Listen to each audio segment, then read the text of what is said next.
Goeiemiddag en hartlik welkom by nog 'n episode van Praag TV. As jy nog nie op die kanaal ingeteken is nie, maak gerus so deur op die knoppie te druk, as ook op die klokkie, sodat u kennisgewings van toekomstige video's mag ontvang. Nou, vandag se onderwerp is ervaar die Afrikaner 'n volksmoord? Nou, dis waarskynlik taamlike eie tydse aktuele tema hierdie, want oor die afgelope tyd het heelwat mense daaroor uitlatings gemaak, onder andere natuurlik meneer Donald Trump, maar dat ook, ek dink vandag of gister het die leier van die sogenaamde oppositie, meneer John Steenhuisen, gesê, daar bestaan geen volksmoord in Suid-Afrika nie. Vandaar dis nou my vraag vandag, is daar volksmoord teen die Afrikaner? Ek sal sommer vir julle aantoon op die skerm 'n paar van die punte wat ek nou hier gaan behandel. In die eerste instansie, daar was al voorheen volksmoorde teen ons, uiteraard. In die tweede plaas, die verband tussen volksmoord en kommunisme. Dis iets wat baie dikwels uit die oog verloor word. Dan derdens, oproepe om volksmoorde deur Malema. Vierde, die korrelasie tussen taaldiskriminasie en volksmoord. In die vyfde plek, kulturele volksmoord. En dan in die sesde plaas, die 10 stadia van volksmoord volgens Dr. Gregory Stanton, waarvan u seker al gehoor het. En dan in die sewende plaas wil ek so ietsie sê oor plaasmoorde. Daar was ook 'n interessante kommentaar op X daaroor gewees. En dan in die 8ste plek, huisrowe en aanvalle op kinders, lede van die publiek, wat sê dit vir ons alles? Nou ja, ons kan sommer dan met die deur in die huis val, oor die volksmoorde wat ons al voorheen beleef het in ons geskiedenis. Ons weet natuurlik dat ons het van Europa afgekom, 1652, maar nog daarvoor het ons, toe ons nog in Nederland en Vlaanderen was, het ons natuurlik die verskriklike geweld van die Spaanse ryk ervaar, wat besig was om protestante in sowel Vlaanderen as Nederland in die lae lande uit te delg, met die oogmerk om protestantisme as sodanig geheel en al uit te wis. Daar is ontsettende gruweldade gepleeg, mense se koppe is afgekap en wat ook al. En natuurlik, toe ons nou eers in die Kaap was, die Franse hugenote het hierheen gekom, en hulle het vanuit Frankryk gevlug, na die, daar was natuurlik die, na die herroeping van die Edik van Nantes, maar daarvoor nog in die 16de eeu, ongeveer in dieselfde tyd as die Spaanse rykse gruweldade teen die lae lande, het die Bartholomeus nag plaasgevind. Toe Catherine de Medicis, of de Medici, soos sy in Frans bekend staan, het sy eenvoudig net bevel gegee dat die hekke van Parys gesluit moet word, en daar is ongeveer 10.000 protestante wat in die stad saamgetrek was vir juist vredesamesprekings, het hulle allemaal uitgemoor, en reg oor Frankryk het hulle al die protestante uitgemoor in 'n volksmoord. Nadertuis was daar natuurlik die oosgrensmoorde, die Khoisas wat ons stelselmatig begin uitmoor het aan die oosgrens, en wat een van die redes vir die groot trek was, wat aanleiding daartoe gegee het. Toe ons nou eers in die Natal aangeland het, was daar natuurlik die moordoperatief en sy manne het al 80 uitgedelg, uitgewis, en toe die 500 vroue en kinders en ouer mans wat by Bloukrans en Wenen uitgemoor is. Toe natuurlik die Britse konsentrasiekampe hier van 1900 af, wat juist op 16 Junie 1900 begin het, die verskroeide aardebeleid, 34.000 vroue en kinders wat daar uitgewis is. En dit is nie iets waaroor daar elke dag in Suid-Afrika gepraat word nie. As 'n mens dink aan hoe sodra mense enigsins iets oor Jode sê, dan is daar onmiddellik die verhaal van die Holocaust wat opgediep word, maar ja, daar word nie daaroor gepraat nie. Niemand het nog die Duitsers het al op hulle knieë gegaan en om verskoning gevra, maar niemand het nog in Suid-Afrika om verskoning gevra vir die Britse konsentrasiekampe nie, allerminst die Britte. Ek dink hulle is baie trots daarop. Trouwens, 'n paar jaar gelede het 'n konservatiewe politikus in Brittanje, hy het hy het gesê dit was niks om oor hy huis toe te skryf nie. En natuurlik daar was 'n vrou in die Universiteit van Kaapstad. Sy, ek vergeet nou haar naam, maar sy is so Afrikaans, semi-Afrikaans. Sy het gesê die vroue en kinders nie eintlik gesterf vanweë die toestande in die konsentrasiekampe nie. Hulle het omgekom vanweë hulle eie swak higiëne. Ja, dit was haar argument. Ek dink dit staan iewers in 'n Britse blouboek ook. Sy het dit daar gekry. En tans dus, as ons nou so vinnig tel, Katolieke vervolging in Europa, Khoisas aan die oosgrens, Bloukrans in Wene en Britse konsentrasiekampe, dan beleef ons tans die 5de volksmoord. Nou mens vra jou af, hoekom dit met ons gebeur, maar ek dink ons is eksentriese mense, in die sin dat ons staan buite die sentrum, ons het aanvanklik buite die Katolieke kerk gestaan, en toe het ons verhuis na 'n plek wat aan die antipode van die wêreld verkeer, hierso die suidpunt van Afrika, die donker kontinent, waar daar eintlik niks was nie, totdat ons iets tot stand, uit niks uit het ons iets geskep, en dit word ons nou tans verkwalik natuurlik. En ja, vanweë ons eksentriese ligging op hierdie, en die feit dat ons blankes is op 'n swart kontinent, dit speel 'n rol, verseker. Ek dink dit, in baie van die uitsprake wat daar elke dag gemaak word, as jy op X ingeteken is, as jy volgende aangaan, dan word almekaar vir ons gesê, julle hoort nie hier nie. Maar dan is daar die tweede faktor, afgesien nou van hierdie vorige volksmoorde, wat vir my baie belangrik is, en dit is die verband met kommunisme. Nou die meeste mense besef nie in hoe mate Suid-Afrika deur kommunisme in die 20ste eeu beïnvloed is nie. Ons het 'n hele stryd teen kommunisme gevoer, wat ons verloor het uiteindelik.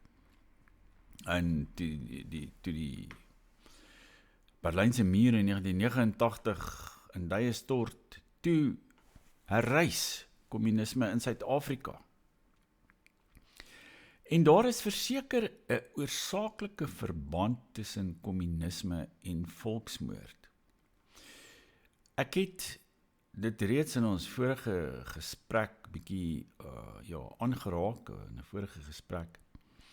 Maar ek sal net so 'n paar hoofpunte hier noem. Daar's 'n historiese korrelasie tussen sekere kommunistiese bewinde en massiewe gruweldade, waarvan sommige as volksmoord geklassifiseer word.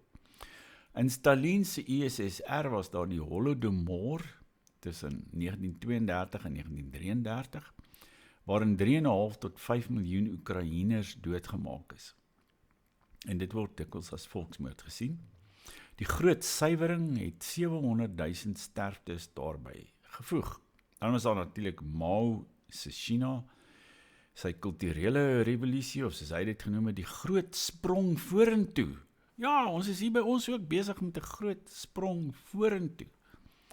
Die transformasie, die groot transformasie. Ek wil net vir u wys, daar was 'n interessante roman in Afrikaans, so tyd gelede, ja, ten tye van, ek gaan nou daarby kom, die Kambodjaanse volksmoord, maar die skrywer Piet Haasbroek, wat ek al persoonlik ontmoet het, hy is seker al redelik bejaard, maar hy het hierdie boek geskryf, Die Jaar 0. Nou dit is 'n baie belangrike, is 'n pragtige beskrywing van die Kambodjaanse volksmoord vanuit die oogpunt van 'n seun wat tydens die tyd nou dit alles beleef. En ja,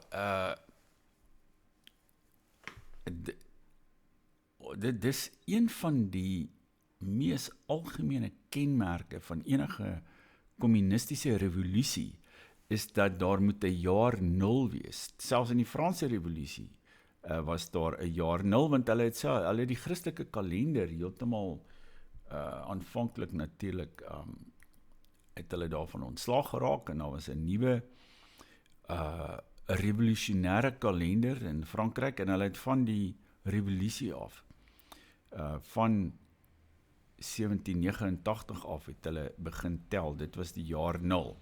Nou hier by ons was die jaar 0 1994 en alles wat dit vooraf gaan moet eenvoudig net uitgewis word of dit moet gediskrediteer word, dit moet verguis word. Ek het nou die ervaring gehad, ek dink dit al voorheen genoem op hierdie kanaal ook, dat ek het 'n onskuldige foto van Hielbra as dit gelyk het voor in die laat 70er jare. Pragtig mooi skoon en netjies. En daar's verskriklik, dit het ek op X geplaas.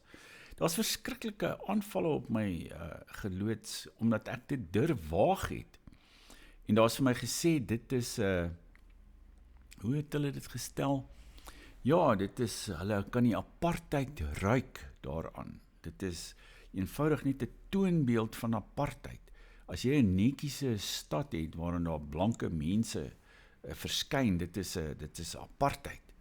En apartheid moet uitgewis word. Met ander woorde ook die mense wat daarmee geassosieer word in die ras wat op straat verskyn het in hierdie stedelike omgewings tydens voor 1994.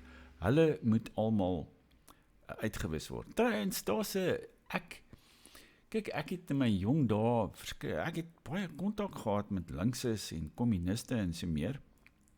Ek was baie van jongs af aan baie krities oor hierdie denkerigting, kommunisme, maar daar was 'n meisie gewees daar by Wits en sy was getroud met iemand wat later 'n vername na 94 het hy hoë poste in die regering beklee en so meer. Hulle daar uit die marxistiese kringe gekom by Wits. En sy het op 'n stadium met 'n glimlag vir my gesê, baie mense gaan doodgemaak word. Daardie droom van 'n bloedbad wat moet kom, dit is eie aan revolusionêre denke, aan kommunisme, aan die jaar 0 wat moet aanbreek en dan word alles gelyk gemaak en die kulakke of die bose mense, die vyandelike klas, die klassevyand en ook natuurlik die taalvyand en die kulturele vyand, hulle moet uit die weg geruim word. So ons het daarin dit gesien in die Khmer Rouge in Kambodja 1975 tot 1979 waaroor Piet Haasbroek se boek gaan. 1,5 tot 2 miljoen mense is doodgemaak met tekens soos die Gam moslems wat wyd en dit word algemeen as 'n volksmoord erken. Trouwens, ek het 'n buurman gehad toe ek in Parys gewoon het wat 'n Kambodjaan. Hy was eintlik 'n Chinees, maar sy ouers was uit China afkomstig. Wel, ja. Hulle het in Phnom Penh gewoon in Kambodja. En ja, sy ouers is voor hom in die straat doodgeskiet. Sy hele familie is uitgewis. Hy het ternouwernood aan die dood ontkom en hy kon 'n vliegtuig haal Frankryk toe en daar het hy nou asiel verkry. Nee, net soos wat ons mense nou daar in Amerika besig is om asiel te verkry. Nou, waarom maak die kommunisme mense dood? Wel, dit beklemtoon natuurlik die klassestryd. Hierdie idee van die struggle, wel, jy sien dit selfs in die Afrikaanse media gebruik hulle hierdie Engelse woord struggle, die stryd. Nou, dit is 'n uit en uit kommunistiese begrip, die klassestryd. Die geskiedenis dit staan in Marx en Engels se manifest, maar die probleem is, ek weet nie, ons is in 'n land waar mense het opgehou lees of iets, ek weet nie, hulle kyk miskien, wel, hopelik leer hulle iets as hulle na ons video's hier kyk, maar ja, dit staan in Marx en Engels se manifest. Die geskiedenis is die geskiedenis van klassestryde. En dit is waar die ANC en die SHKP hierdie woordjie struggle vandaan kry. Die class struggle word dit in Engels genoem. En hulle is nog daarmee besig, aan mekaar hoor. Die klassestryd en die klassevyand moet uit die weg geruim word. En natuurlik dan onder kommunisme is daar gewoonlik 'n gesentraliseerde mag en utopiese doelwitte, die kollektivisering van landbou. Hulle is nie daarmee besig, klassieke onverdunde kommunisme soos ek het al voorheen genoem het. Hulle wil die totale landbou, wil hulle kollektiviseer, hulle wil dit onder staatsbeheer bring, die staat moet alle grond besit, en dan gaan daar gelykheid ontstaan. Ramaphosa het hierdie week gesê, daar moet gelykheid wees. Die kommunis, hy maak gelyk, hy nivelleer, soos dit in Afrikaans genoem word. En daar's nie vir nie daai sekel op die rooi vlag van die hamer en sekel nie. Daai sekel, hy moet mense afkap, dat hulle almal op dieselfde stand beland. En dis gewoonlik dan, dit gaan gepaard met armoede en moord en doodslag. En dan was daar natuurlik ook verdere voorbeelde van volksmoord. Die Armeense volksmoord en tydens die Ottomaanse Ryk is die Armene nie net fisiek geteken nie, maar ook kulturele identiteit. Maar ons sien dat, as ons nou praat van plaaslik, die oproepe om volksmoord deur Malema, Ramaphosa verseg om dit te veroordeel. Hy gaan nie vir Malema sê, hy het gesê hy sal hom nie arresteer nie, maar hy sê ook nie dat hy dit veroordeel nie. Hy distansieer hom nie eers daarvan nie. Hy stem eintlik saam met wat Malema sê. Die president van Suid-Afrika met sy kommunistiese ideologie van gelykheid en kollektivisering van landbou, hy is besig om eintlik nie net Malema te verdra nie, maar hy onderskryf sy uitgangspunte, die jaar 0, en die massamoord op die skuldiges, op die slegte mense, op die vyandelike klas. Dit is Ramaphosa en sy ANC ondersteun dit ook. Dus ons sien daar 'n historiese korrelasie tussen 'n dominante groep wat 'n minderheidsgroep se taal onderdruk of verbied. En dit word dikwels gebruik as 'n instrument van kulturele onderdrukking. Nou ons sien dit in Suid-Afrika, die ANC is Engels, hulle is die dominante groep, en hulle wil ons taal uitwis, ons kultuur onderdruk. Jy mag nie meer Afrikaans wees nie, jy mag nie Afrikaans in die howe praat, jy mag nie Afrikaanse skool hê nie, die Bella-wet gaan dit nou verbied. En presies daardie tipe ding het hom in die Ottomaanse Ryk afgespeel met die Armene, en daar is 1,5 miljoen Armene uitgewis, en hulle het ook die gebruik van die Armeense taal verbied, voor hulle tot die uitwissing oorgegaan het. Want dit is deel van 'n breër poging, dit was deel van 'n breër poging om die Armeense identiteit uit te wis. En die identiteit van die Afrikaner in hierdie land is van 94 af, is hy in die spervuur, en dit moet onderdruk word, dit moet uitgewis word, en al hierdie verlooptes, al hierdie meelopers, Meatloafer, soos die Duitsers sê, soos Piet Kroukamp en Max de Pre, klomp van hierdie linkse figure waaroor ons ook al op hierdie kanaal gepraat het, die meelopers, hulle is ook besig daarmee om die Afrikaner te probeer aftakel, ons identiteit aan te val, en ons te verguis, jy weet, saam met hulle base in die ANC bewind. En dan was daar natuurlik ook die Holodomor en die Oekraïense taalonderdrukking, hierdie oorlog wat nou daar in Oekraïne woed, hy het 'n lang aanloop gehad, en in die 1930s het Stalin die Oekraïense taal en kultuur sistematies onderdruk. as deel van 'n breër russifiseringsbeleid. En toe het hulle hongersnood veroorsaak daar, die Holodomor, waarin 3,5 tot 5 miljoen mense omgekom het. Nou dit was 'n komponent van hierdie breër aanval op die Oekraïense identiteit, en dit word deur mense as 'n volksmoord beskou vandag.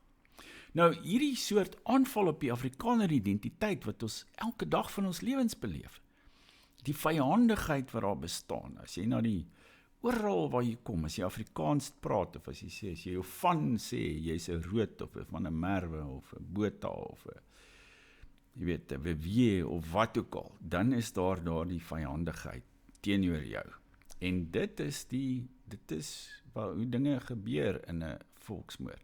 Daar was natuurlik Rwanda, en hoewel die taal aspek nie so sterk na vore gekom het daar nie, was daar tog 'n groot kultuurverskil tussen die Tutsis en die Hutus, en die Hutus praat 'n taal by name Kinyarwanda. En dit het ook 'n kulturele verdeeldheid tussen hulle geskep. En toe uiteindelik het die Hutus gegaan en hulle het 800,000 Tutsis en gemagtigde Hutus vermoor. Ja, dis kulturele volksmoord waarvan hulle ook praat. Dit staan ook in van sommige van die studies oor volksmoord, die begrip kulturele volksmoord. En taaldiskriminasie is dikwels 'n vroeë stap daarin, die vernietiging van 'n groep se kulturele identiteit wat 'n voorloper kan wees tot fisieke volksmoord. Deur 'n taal te verbied word 'n groep se vermoë om 'n identiteit, geskiedenis en samehorigheid te behou ondermyn. Dit kan verontmensliking vergemaklik, wat 'n sleutelstap in volksmoord is. Ons word verontmenslik in hierdie land deur hierdie verskriklike marteling van plaasmoorde, deur die moorde op kinders wat plaasvind, daai 2 jong mense wat hier aan die Oosrand Goedsmeet staan, net langs die pad, toe hulle bakkies sonder petrol gaan staan het, hulle is net daar gelikwideer, vermoor. Dis verontmenslikend. En hierdie soort voorvalle kan natuurlik tot verder spanning en konflik lei wat verder geweld in die hand kan werk. En by hierdie ons is die howe natuurlik ons baie vyandig gesind.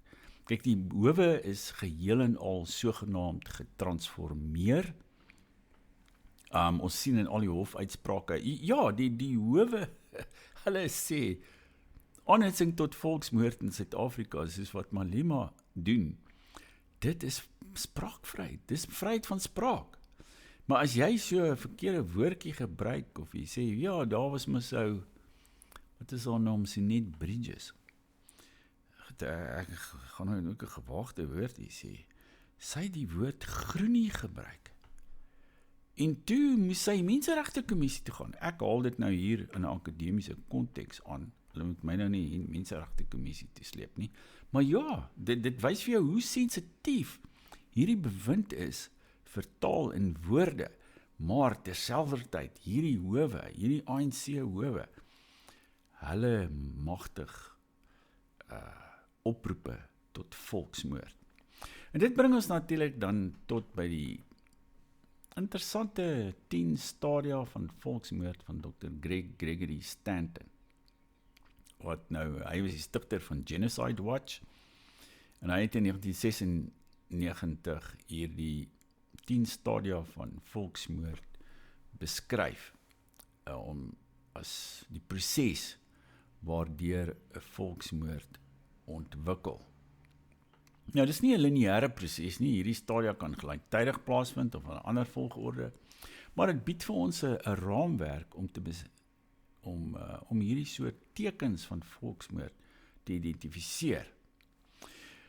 Nou, die eerste fase, of die eerste stadium daarvan is klassifikasie. Die groepe word verdeel in ons en hulle op grond van etnisiteit, taal, godsdiens of ander kenmerke.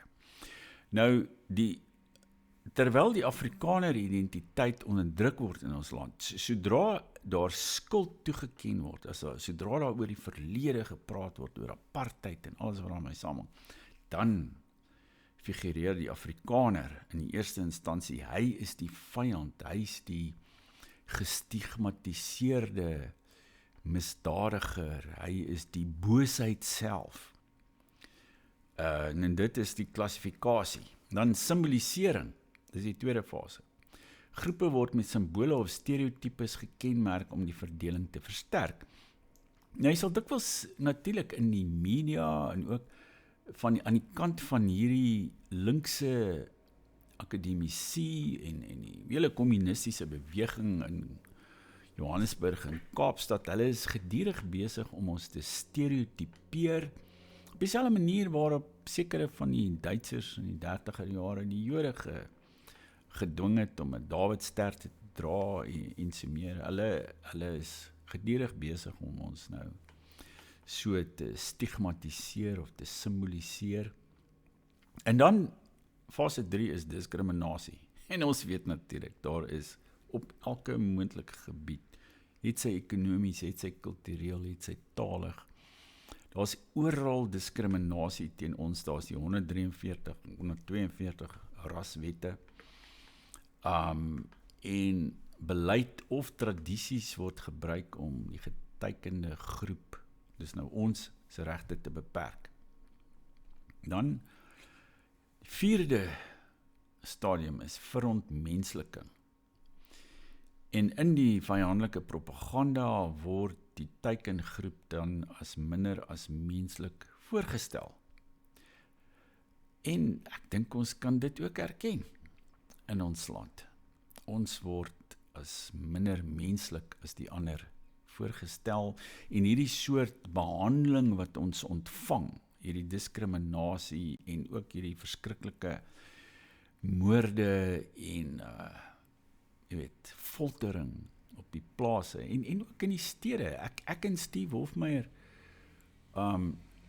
was jare gelede, het ons daar op 'n bakkie gestaan daar voor die Landdroshof in Randfontein en daar is daai pragtige kind, 5 jaar oud of so, Daniel Esterhuizen. Hulle het haar nie daar op haar ma se skoot morsdood geskiet. Was die, ek het ook klopie jare gelede was ek ook by 'n ander betoging. Daar was net 5 van ons daardie dag buite die Landdroshof in Lindley in die Vrystaat. En daar binne was die aangeklaagdes van die potgietermoorde daar in die Vrystaat. En hulle daai dogtertjie van 2 jaar oud so in haar hare opgetel en haar net daar met 'n pistool morsdood in haar kop doodgeskiet. Jy weet nou daai verontmensliking. Dit gebeur en die res van die mense in hierdie land gee nie daarvoor om nie. Dit is vir hulle, is bietjie misdaad, jy weet, dit is soos bietjie winkeldiefstal of so, jy weet, iemand het ietsie gesteel, so, wat maak dit saak? Dan, die volgende fase, waar terug is nou 1, 2, 3, 4, 5. Vyfde is organisasie. En dit behels die beplanning vir 'n volksmoord, gewoonlik deur die staat of sekere gewapende groepe. Nou, jy weet, Malema het sy eie gewapende groep, en hy het ook oproepe gedoen aan sy ondersteuners, om hulle self te bewapen, want hy sê, die Afrikaners bewapen hulle self. Jy weet, ons probeer, ons self beskerm teen hierdie aanvalle, maar dit gebruik Malema dan as 'n verskoning om te sê, nee, maar hulle moet hulle self nou bewapen. En daar is allerlei sulke vreemde groepe, en natuurlik die ANC beheer al die wapens in die land, die weermag, die polisie en wat ook al, en hulle maak dit baie moeilik vir ons om ook wapens te besit. Dit word al hoe moeiliker, daar selfs voorstelle dat ons heeltemal ontwapen behoort te word. En dan die volgende fase van na organisasie, is natuurlik dan polarisering. Die groepe word verder uit mekaar gedryf deur propaganda, haatspraak en wette wat gemengde interaksies verbied. En ons kan iets daarvan in ons land natuurlik sien, dat daar's polarisering, die ander kant raak al hoe heftiger in hulle aanklagte en hulle eise dat hulle ons alle bates aan hulle moet oordra, dat ons alle plase behoort af te staan, dat ons eiendom moet afstaan. En dit is dan die volgende fase daarin. Ons kan dit sien.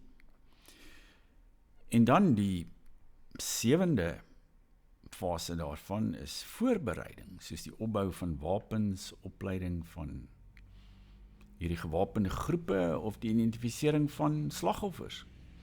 Blykbaar voor die Armeense volksmoord het die Ottomaanse Ryk lyste van Armeense leiers opgestel. Daar's ook sulke, ons sien dit ook daar hier in sosiale media, hulle identifiseer sulke figure, mense soos ek of Steve Hofmeyer of jy weet, mense van AfriForum, paar ander, as die ongewenstes in die samelewing. En dan in die 8ste fase kry 'n mens vervolging. En ek dink ons is klaar daar weer. Ons trek by fase 8. Die getekende groep word fisiek aangeval, eiendom word afgeneem. Dis hierdie nuwe wet om eiendom sonder vergoeding te onteien. Of hulle word gedwing om te verhuis. Ja, daar word openlik gesê in sosiale media en elders, en selfs die regering, hulle sê, laat hulle maar in Amerika toe gaan. Jy weet, ons hoort nie hier nie, ons moet pad gee, en ons moet, Malema het baie vermakerig gesê, dat daai 59 mense, of hoeveel hulle ook al is, wat Amerika toe is, as hulle boere was, wil hy weet waar is hulle grond, sodat hy die grond kan gaan vat. Nou, hulle sê, in die aanloop tot die Holocaust is daar Joodse besighede gekonfiskeer en mense is in ghetto's ingedwing. In die 9de fase, ons is nog nie daar nie. So wat Steenhuisen eintlik sê, en al hierdie ander mense, kommentators, wat jy hulle ook al wil noem, is ons is nog nie by fase 9 van die volksmoord nie. Fase 9 is die finale fase. Dis wanneer die massa-uitwissing begin. En ja, tydens die Khmer Rouge bevind in Kambodja het hulle 1,5 tot 2 miljoen mense doodgemaak. Daar was sulke stapels en stapels skedels wat mense agterna daar in Kambodja ontdek het. Ons is nou nog nie daar nie, maar ons het al 8 die vorige fases het ons al deurgemaak. En ons beleef hulle van dag tot dag. En dan natuurlik Stanton se 10de fase is dan die soort epiloog of die nadraai daarvan, en dit is dan ontkenning. Die daders ontken die volksmoord en hulle blameer die slagoffers of hulle vernietig bewyse. Na die Rwandese volksmoord het sommige Hutu-leiers beweer die moorde was spontaan en glad nie beplan nie. En ja, hierdie soort ontkenning is ook eintlik al besig om plaas te vind hier by ons. Daar's 'n volslae ontkenning van die graad van geweld en verontmensliking wat daar reeds in Suid-Afrika bestaan. Nou as 'n mens kyk na die plaasmoorde, daar's natuurlik al hierdie stedelike geweld ook, en mense, hierdie kinders wat net so vermoor word, in die stede, of jong mense wat langs die pad gaan staan, sulke voorvalle. Maar as ons kyk, daar's maar iets soos 32 tot 36.000 kommersiële boere wat die so in die 2010s in Suid-Afrika bestaan het. En in 2019 het die minister van polisie berig dat daar 49 plaasmoorde vir die jaar was. En ek dink die Transvaalse Landbou-Unie het gesê daar was 54 oor dieselfde periode. Nou as jy dit nou gaan vertaal in 'n syfer per 100.000, dan is dit 136 tot 169 moorde per 100.000 boere in Suid-Afrika. Nou die gemiddeld vir die hele Suid-Afrika in dieselfde tydvak was net 42. Met ander woorde, die moorde op die boere is 3 keer hoër as die mediaan moordsyfer in Suid-Afrika. As mens daaraan dink aan die FSA, is daar maar 6.8 moorde per 100.000 per jaar. En in sekere Europese lande is dit maar iets soos 1 of 2 moorde per 100.000 per jaar. In Japan is dit minder as 1. Dis soort van 0,6. Dus dis eintlik so weglaatbaar klein. Maar dit bring ons onder die indruk van die graad van geweld wat daar in Suid-Afrika heers. Hulle sê daar is meer mense per jaar wat in Suid-Afrika vermoor word, as wat daar Palestynë is, wat in hierdie oorlog in die Gaza-strook omkom. En al hierdie moorde, kyk, die mense op die plase probeer hulle self beskerm. Met ander woorde, al hierdie moorde op die plase word eintlik beplan. Dis iets, vind nie net sommer spontaan plaas nie. Ou is bietjie dronk of iets en hy kom op plaas aan en dink, dis al 'n goeie idee is om 'n boer en sy gesin uit te wis. Nee, daai goed word beplan. Volgens daai mense word geteken. En daar is 'n bepaalde ideologie daarachter. Die ideologie van kommunisme en gelykheid en boerehaat. Die afkeer in Afrikaans en die Afrikaner, dit wat ons al feitelik eeue lank in ons land beleef en wat van Brittanje afgekom het en deur die Britse kommunisme is dit oorgedra aan die Suid-Afrikaanse kommunisme. Daar was nog nooit eintlik Afrikaner kommunisme gewees nie. Of daar's nie kommunisme in Afrikaans nie. Ek weet daar's een van my ou dosente wat nou al oorlede is by Wits. Ek weet nie, hy was maar baie in mekaar en hy het so op 'n stadium ook bekeer geraak tot Marxisme of iets, en hy het so 'n dun boekie geskryf, Marxisme en die Afrikaanse letterkunde. Maar ek dink dit was omtrent miskien ek weet nie of daar hy het toe aan die Universiteit van Wes-Kaap klas gegee, maar miskien is daar nog so 'n boekie of iets geskryf in Afrikaans oor kommunisme of iets, maar dis al. Jy weet, tussen, sê maar 100.000 of wat dit ook al is, ander boeke wat in Afrikaans geproduseer is daar soort van een wat so bietjie oor kommunisme of Marxisme gaan. So daar was nog nooit kommunisme in Afrikaans nie. Dit is nie iets wat in ons taal bestaan nie, maar in Engels in hierdie land.